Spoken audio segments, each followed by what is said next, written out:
ببینید ما 7 تا نماد اصلی رو در ایران باستان داریم که شما اگر این 7 تا نماد رو داشتید یعنی دفینه.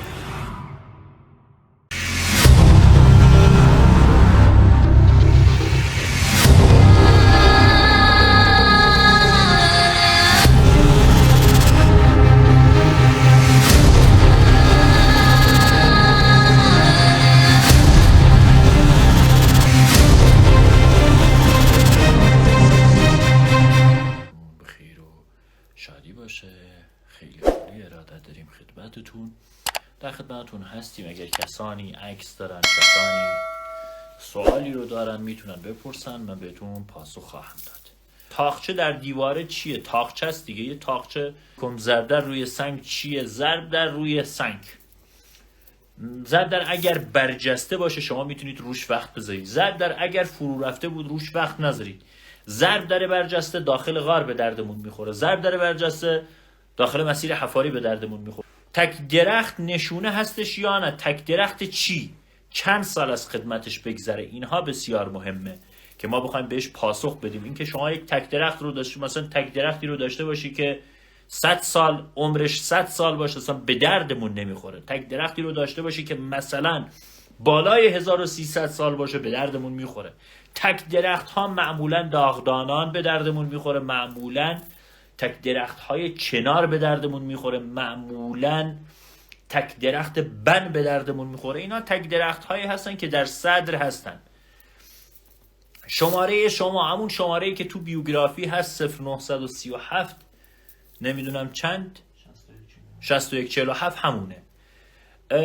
بز سنگی روی قبر، بز عکسشو باید ببینم.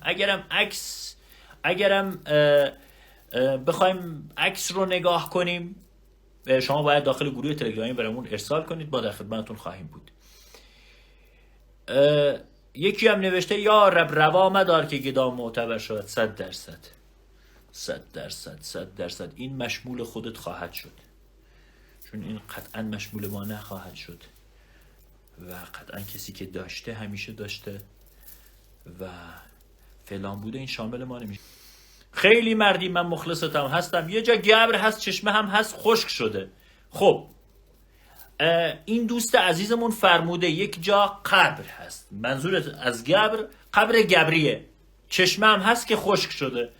یه فاکتور گیری کن، یه دونشون رو کار کن. روش که کار کردی، بسم الله الرحمن الرحیم، اگر چیزی بهت داد بقیه هم به تو چیزی میدن، اگر نداد بقیه هم چیزی نمیدن.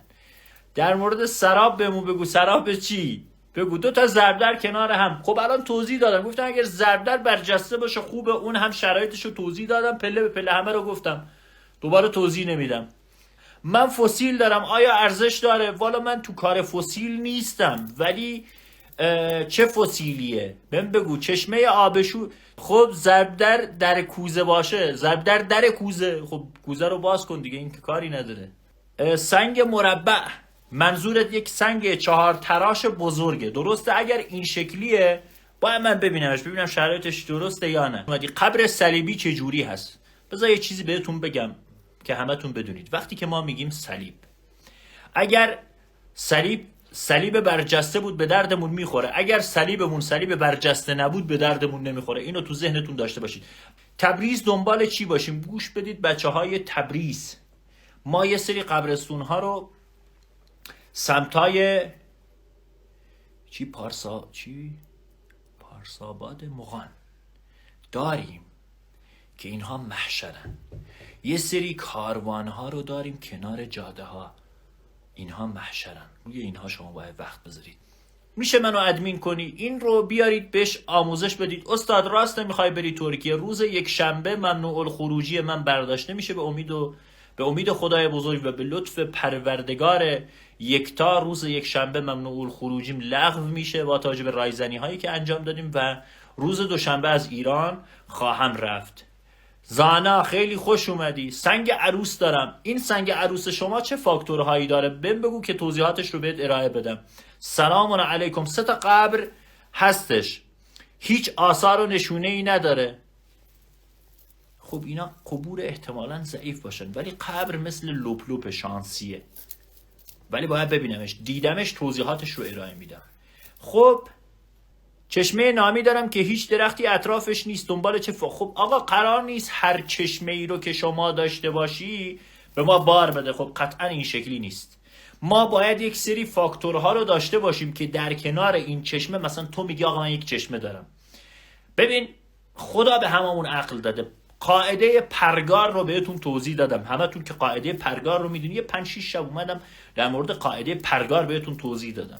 گفتم شما اگر یک کار رو، این تیکه رو سیف کن، قاعده ای رو داریم به اسم قاعده پرگار. این رو تا الان هیچ کسی بهتون نگفته، اولین باره، ولی میخوام بهشون بگم. شما اگر آثاری رو داشتی، یه پرگار رو در نظر بگیر، نوک تیزش، این رو میذاری و پرگار دایره درست میکنه. درسته؟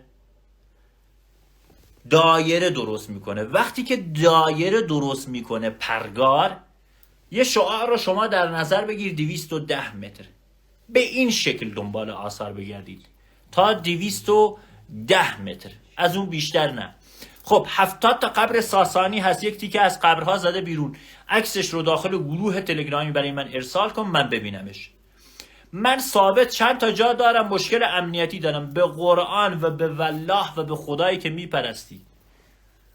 قرب و احترام دلیر، قرب و احترام و برش دلیر تو دولت جمهوری اسلامی ایران از کوهسار بیشتره.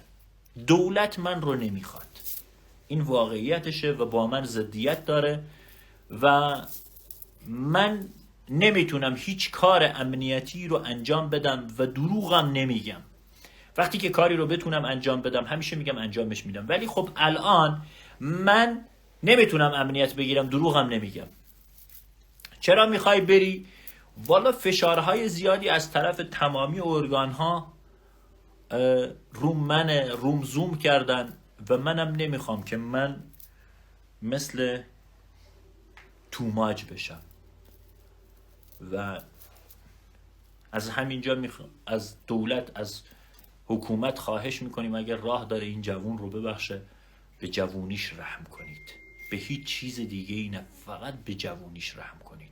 این خواسته منه از دولت، به جوونیش رحم کنید، همین. خب زیر سنگ برجسته چند تا خاش در آوردیم. نمیدونم که خاش چیه. خاش چیه؟ نمیدونم خاش چیه. منظورت خاجه؟ اگر خاجه بهم بگو، اگر خاشه من خاش نمیدونم که چیه. سنگ صندلی دارم، راهنمایی کنید. یک کلیپ برو 5-6 تا پست، 5-6 تا برو پایینتر پستا رو اونجا در مورد صندلی توضیح دادم. جوغن مثلث بی ارزش ترین. این تیکر رو سیو کنید، میخوام یه توضیح. آقا هر کسی که میاد دنبال گنج، هر کسی که دنبال گنج میاد، اولین چیزی که کلاهبردارا بهش میگن روش وقت بذار جوغنه. چرا؟ چون جوغن یعنی کلاهبرداری. به چه شکل؟ به شما میگن این جوغن ربط به دفینه رو داره. خب چیکار کنیم؟ آقا این جوغن رو که شما داری که ربط به دفینه رو داره، ربط به دفینه رو داره، تو باید یه سیستم بخری. میری یه سیستم میخری، سیستم رو میاری میزنی، میگه آقا خب این جوغن هیچی نداشته.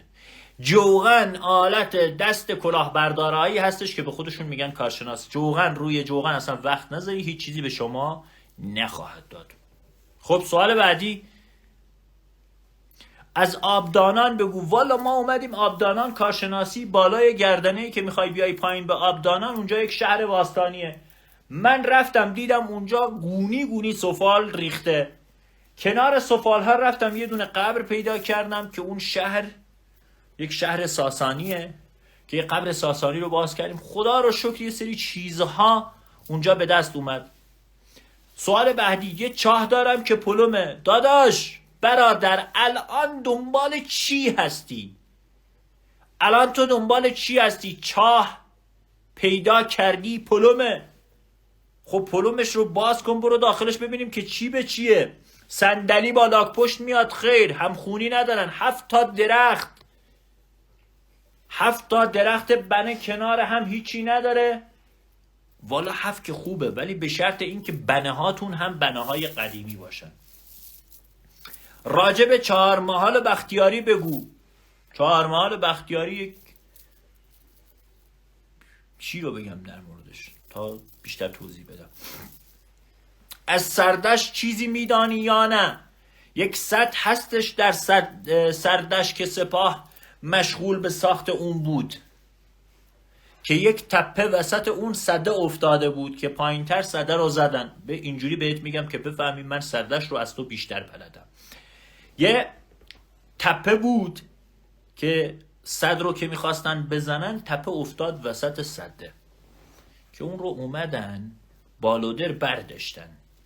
یه سری اشیا از داخل اون در اومد که این اشیا چون مالش مال حلال نبود، اون تپه تومبل که شخصی نفر بود، تمامی اون بچه هایی که اونجا مشغول کار بودن رو گرفتن. خدا رو شکر، چون مال اینها نبود و اینها یه پروژه ای رو زده بودن که این بار رو ببرن، ولی خب خدای بزرگ خواست که اینها دستشون به بار نرسید و خدا رو شکر، چون مال هیچ کسی برای هیچ کسی حلال نیست. وقتی که ملک شخصی طرفه، تو نباید بری دزدی کنی. ما دزدی رو تو این کار اصلا تایید نداریم.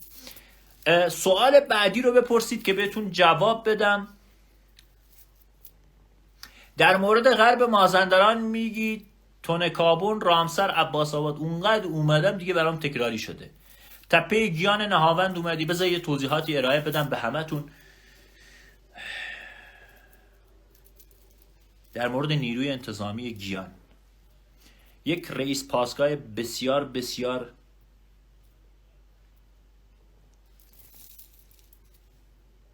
نااهل، یک آدم به شدت مسخره که دیشب من رو اونجا گرفتن تو نهاوند. بذار یه توضیحاتی بهتون ارائه بدم در مورد گیان. من دیروز تو گیان بودم، نیروی انتظامی گیان اومد به من گیر داد، گفت اینجا چی کار میکنی؟ گفتم هیچی. یک ایرانی هم اومدم اینجا، ماشین من رو مورد بازرسی قرار دادن به بدترین لحن و به بدترین شیوه. من همیشه تو ماشینم اسلحه دارم، اسلحه هم مجوز داره، اسلحه هم رو بردن، مجوزش رو نشون دادم، ولی خب به مجوز گوش ندادن، اسلحه منو ضبط کردن، بردن نیروی انتظامی. رفتم نیروی انتظامی گیان و گفتم آقا من اومدم، اسلحه‌ام رو پس بدید، مجوزم. گفتن چرا با لباس کردی اومدی گیان؟ من با لباس کردی رفتم. گفتم من دوست دارم، عشقم میکشه، هر جای ایرانم میرم با لباس کردی میرم، به تو ربطی نداره. من رو بازداشت کردن به جرم پوشیدن لباس کردی در گیان، من رو بازداشت کردن. منو بردن دادگاه نهاوند. آقای قاضی شعبه 101 به من گفت چرا لباس کردی پوشیدی؟ و منم گفتم آقا لباس کردی پوشیدم، کفر که نگفتم، بر علیه دولت هم که اقدامی نکردم، لباس کردی پوشیدم. به جرم لباس کردی پوشیدن من رو بازداشت کردن، یه وثیقه 50 میلیون تومانی برای من گذاشتن. بدترین توهین‌های دنیا رو قاضی شعبه 101 نهاوند به من کرد و من چون یک فردی هستم که تابع قوانین ایران هستم هیچ جوابی ندادم. ولی خب امیدوارم که خدای بزرگ رسوای عالمت کنه، چون لباس کردی من هیچ مشکلی نداشت، گیوه من که پام بود هیچ مشکلی رو نداشت و شما بدترین توهین‌ها رو به کردها کردی که من اینجا نمیگم. ما از پشت کوه نیومدیم آقای قاضی، ما یک انسانیم که از شما و از خانواده شما هم بسیار با اصالت تریم. قطعا تو با رانت رفتی سر کار، من کاری به اینا تو ندارم، ولی تو بدترین توهین‌ها رو به کرد کردی. حتی آدمی که اومد اونجا من رو ضمانت کنه، شما به پدرش فوش دادی که پدر ایشون یک سرداره که شهید هم هست و شما کارهای خیلی بدی کردی. ما شما رو به خدا واگذار میکنیم و امیدواریم که خدای بزرگ شما رو رسوای عالم کنه. ولی نیروی انتظامی گیان یک فرماندهی دارن که به من گفت که کردها حق ندارن بیان به سراب گیان و من گفتم به چه دلیل؟ گفت چون دلیلش منم و من قانونم. من به 197 زنگ زدم، گزارش دادم، گفتم همچین چیزی اتفاق افتاده. گفتن خودمون پیگیری میکنیم، که هیچ پیگیری هم انجام ندادن. کردها به ما گفتن که حق ندارید بیایید سراب گیان، با لباس کردی نباید بیایید و من همچین قانونی رو در هیچ جای کشور ندیدم. امیدوارم که کسانی که این کلیپ من رو میبینن، اینجا میبینن، یه پیگیری انجام بدن، یک انسانهای نااهل رو نذارن. رئیس یک پاسگاه، رئیس یک نیروی انتظامی یک شهر نباید یک انسان نااهلی باشه. شما اسلحه من رو غیر قانونی بردید در صورتی که مجوز داره و مجوز رسمی هم داره و نوشتید اسلحه بدون مجوز، در صورتی که جوازش دست خودتونه و اسلحه منم جواز داره. اذیت‌های زیادی رو کردید، منو بازداشت کردید. از ساعت 10 صبح تا ساعت 2 من رو بازداشت کردید بدون دلیل. قطعا ازتون شکایت میکنم، وکیل هم براش گرفتم و پیگیر این مسئله هم خواهم شد. اگر خلافی کردم، اگر لباس کردی خلافه که من لباس کردی نپوشم، اگرم خلاف نیست تو نمیتونی به جرم لباس کردی پوشیدن من رو بازداشت کنی. این واقعیت. و شما هم من هر خلافی که انجام دادم 10 برابر من رو جریمه کن، برای من 10 سال بنویس. من در کمال ادب و احترام اومدید ماشین من رو بازی کردید، به من توهین کردید، مدارکم بهتون دادم، نمیتونی هیچ کاری انجام بدی، دستتم باز نیست. این رو میگم که بدونی. اینها توضیحاتی بود در مورد اتفاقات اخیر سراب گیان که برای ما پیش اومد و ما رو ممنوع کردن. گفتن شما باید با لباس کردی سراب گیان نهی. سراب گیان که سهله. من اگر بخوام آمریکا هم برم با لباس کردی میرم. این اصالت منه. این چیزی بود که شما نداشتید. اون رئیس پاسگاه گیان تو نداشتی، تو هیچی نیستی. به خدا اونجا که کلاش های گیوه های منو نگاه کردی گفتی این چیه، من نخواستم جواب تو بدم، قربونت بشم، تو هیچی نیستی، تو نمیدونی اون چیه. اون کفشای من به اندازه ایل و تبار تو قدمت داره. ما مشکلمون اینه که نمیدونیم اصالت دارها کی هستن و اصیلها کی هستن. اون گیوه هایی که پای من بود به اندازه کل خاندان تو قدمت داره که تو گفتی نباید اینها رو بپوشی. اینها چیزایی هستش که داغ دلمه. چرا باید یک آدم عقده‌ای رو بذارید مسئول یک پایگاهی که منی که هیچ تخلفی نکردم، یک آدمی بودم که در چارچوب قانون اومدم، گردشگرم، اومدم گیان و من رو بگیری به هیچ دلیلی من رو بازداشت کنی، اونجا بگم چرا، میگی آقا من از لباس کردی تو خوشم نمیاد. امیدوارم که خدای بزرگ رسوای عالمتون کنه. خب سوال بعدی. سلام علیکم. سوال بعدی. به قرآن قاضی پرونده منو فرستادم پیش یک قاضی. گفتم جرمم چیه؟ گفت جرمت اینه که لباس کردی. گفتم خب این که جرم نیست. گفت بلند شدم. گفت کی گفته بلند شی؟ گفتم شما فرمودی بلند شو. گفت بشین. نشستم. گفت کی بهت اجازه داده بشینی؟ گفتم ببخشید اینجا دادگستریه یا کودکستانه؟ گفت اینجا من حکم میکنم تو باید بازداشت بشی. به قرآن بازداشتم کردم. همین. خب خاک سیمانی تو عمق 5 متری با ساروج ریس قاطی شده. خاک سیمانی تو عمق 5 متری.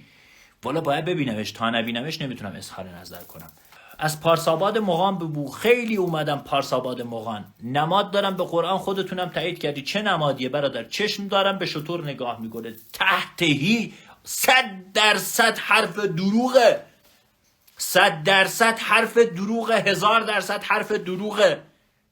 اصلا چشم یکی از اصلی ترین نمادهای ایران باستان چشمه. شطور در دسته 13 هم نیست، میره در دسته 21. چجوری چشم به؟ اصلا ممنوعه. ما یه سری ممنوعه ها رو داریم. چشم ببینید ما 7 تا نماد اصلی رو در ایران باستان داریم که شما اگر این 7 تا نماد رو داشتید یعنی دفینه. چشم اصلی ترین نماد ایران باستانه. حتی از عقاب و از شیر هم جلوتره و حتی از دست چپ هم جلوتره. چجوری تو میای میگی که چشم اجازه داره به شطوری که در دسته 21 نگاه کنه؟ این دروغه. پس اصلا نه چشمت چشمه و نه شطورت شطور، چون همخونی با هم نداره. وقتی که چشم داری چشم مکمل نداره. چشم تنهاست. چشم اصلی ترین نماد ایران باستانه. چشم تنهاست، پس با نماد دیگه ای نمیاد. اگر بیاد یعنی رد، اجازه نداره. خب سوال بعدی. سوال بعدی، چشم باید برجسته باشه. بله درسته. کپک روی دیواره، حکا اون بهش میگن سنگنگاره. سنگنگاره ربط به مسئله دفینه رو نداره. تو نباید روی سنگنگاره وقت بذاری. از مشکین شهر بگو.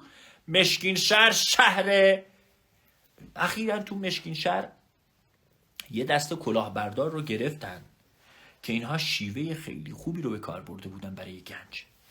میدونید که کیا رو میگم. حالا من اسم نمیارم ولی خیلی خوشحالم که اینا رو گرفتن، چون داشتن آبروی این حرفه رو هم میبردن. خدا رو شکر که اینا رو گرفتن، ولی شیوه خیلی جالبی رو به کار برده بودن. کلاهبرداری ها خیلی خیلی گسترده شد.